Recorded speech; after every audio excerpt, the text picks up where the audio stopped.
Design of concrete structures, Chapter 4, Flexural Analysis and Design of Beams, Example 2, Part A. In this example, we just continue previous problem, but this time by increasing the same dimension, the same problem, the same block with the reinforcement, but we just double the amount of moment. So let's first provide a different method in verifying in which category or in which stage we are at. So for example, if we remember from previous part, we have a 3 stages, which is a stress elastic, but section is uncracked.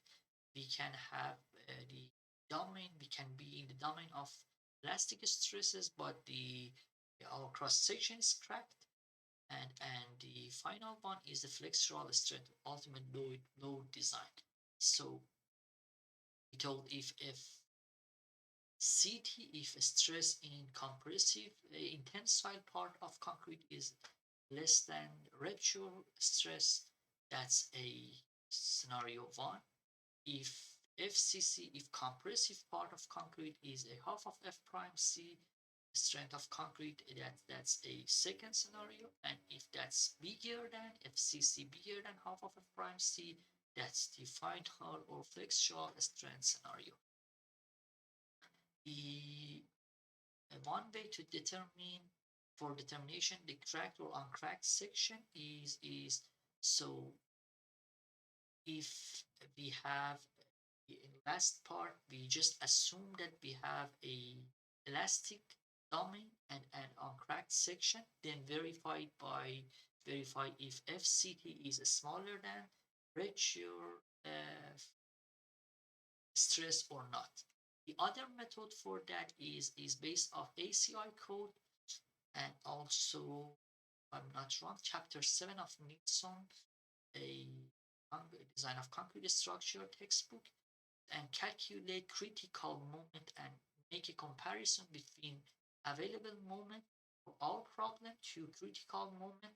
And if our moment is smaller than critical moment, so critical is for a that's a crack moment that's smaller than MCR, so that our section is uncracked, and if it's bigger than M crack, that's going to be a cracked section, so scenario 2. And MCR is equal to FR rupture stress times IG or IUT uncracked, or IG is I gross, which means for the cross section before crack over YT tensional part of distance.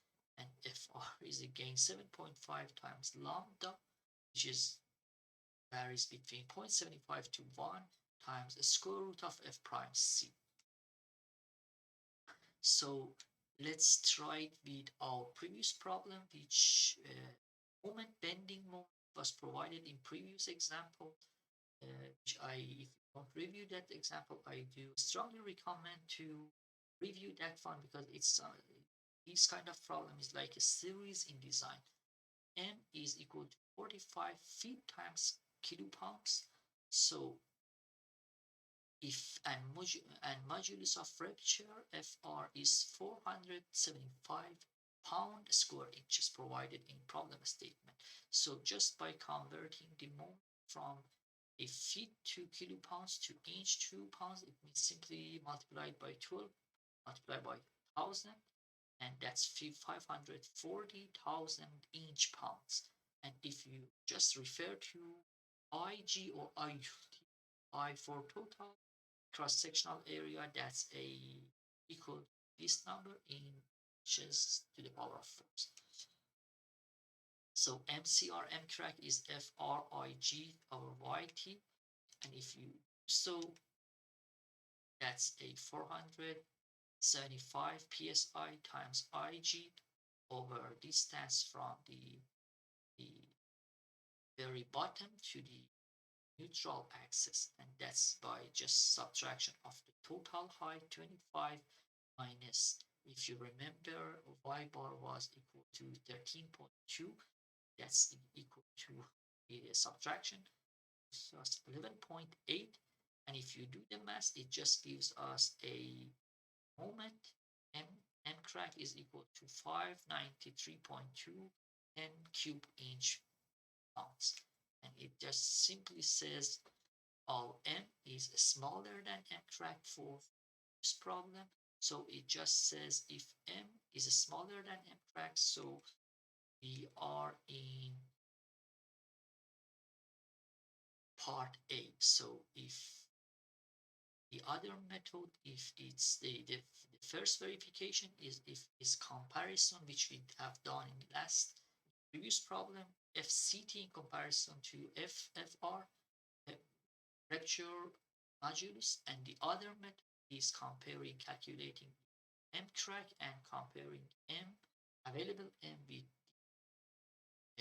M which induced the crack. So if that's smaller than that, so that's we are in uncracked section because we didn't reach the requirement of open cracked. So but in our problem this time, if we double the moment, so likewise m crack remains the same. That's again FRIG over YT. That's again 593 point times 10 cube inch pounds.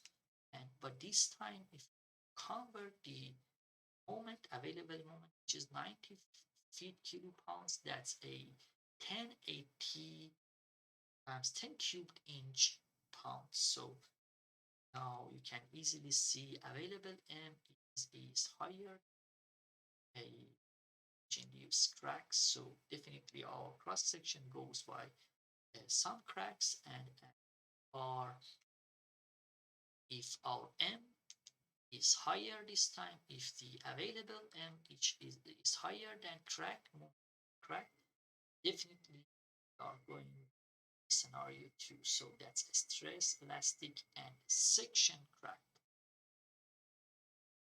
But yet, don't forget to double check to note if, but we need to verify our case is either 2 or 3, because we definitely are not in uncracked section, but we might be 2, we might be in cracked section and elastic domain, or flexural strength, which is ultimate load design. So we have to go by these two design criteria. So let's see how can we approach that. So condition for using scenario 2 is which is stress elastic and section crack. That's a stress in compressive part of concrete, which is the top part of the concrete should be a half, less than half of a compressive strength of concrete, which is F prime C. Let's see how can we analyze such section. So if our behavior is still elastic, but definitely our section goes by cracks, so it's uh, divided by two parts, so the compressive part at the top and tensile at the below.